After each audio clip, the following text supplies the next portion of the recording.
वो HRTC की salary हमेशा 17-18 तारीख को ही मिलती है। 1 तारीख को मिलती है नहीं, 14 तारीख को। हाँ तो खुद कह रहे तो 14 तारीख को मिली, आजकल में मिल जाएगी। HRTC का भारतीय जनता पार्टी ने पिछले 3 साल से ओवर टाइम नहीं दिया था, नाइट नहीं दी थी। मैंने उनकी ओवर टाइम और नाइट की आधी पेमेंट कर दी है और आधी हम वो करने जा रहे हैं। भारतीय जनता पार्टी से पूछा जाना चाहिए ना कि वो 3 साल से उनके नाइट और ओवर टाइम क्यों नहीं दिया गया। और जो सैलरी की बात है मेरे समय से नहीं है, हमें तो अभी 6 महीने हुए सरकार में आए। हम तो जो व्यवस्था बिगड़ी हुई है उसको ठीक कर रहे हैं, लेकिन ये दृष्टिकोण अपनाना कि हम पर दोष लगाना गलत बात है। आज तो दिल्ली के पत्रकार HRTC की सैलरी के बारे में पूछ रहे हैं, मुझे तो समझ ही नहीं आया कि वो दिल्ली के बड़े बड़े, आप लोगों ने नहीं सवाल पूछा, आपने जो राज्य से, वो आगे हमसे पूछ रहे हैं कि आप बताइए कि HRTC की सैलरी क्यों नहीं दी।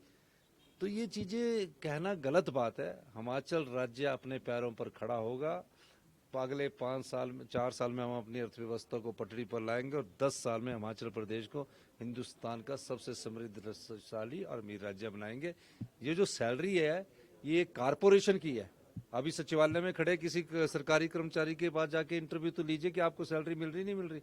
पर एक प्रकार से सरकार को बदनाम करने की कोशिश एक साजिश के तहत हो रही है। और सिर्फ एक सरकारी कर्मचारी जहां सिर्फ 10-15 हजार एम्प्लॉइज है, हिमाचल में तकरीबन 2 लाख सरकारी एम्प्लॉइज है।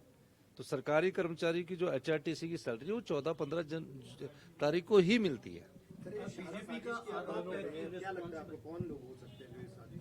पता नहीं, कुछ लोगों को दिल्ली से सुबह सुबह फोन आ गया, मुझे फोन आ गया कि इनकी सैलरी नहीं मिल रही।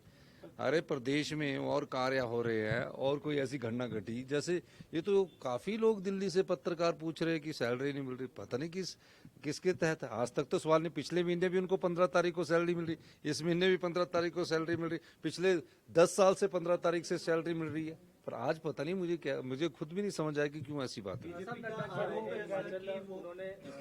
जनसभा में कहा कि कांग्रेस की अपनी गारंटी नहीं है और 10 गारंटियां दे रही है अलग अलग राज्यों में जाकर, इस तरह का बयान उनकी तरफ से आया। देखिए, नड्डा जी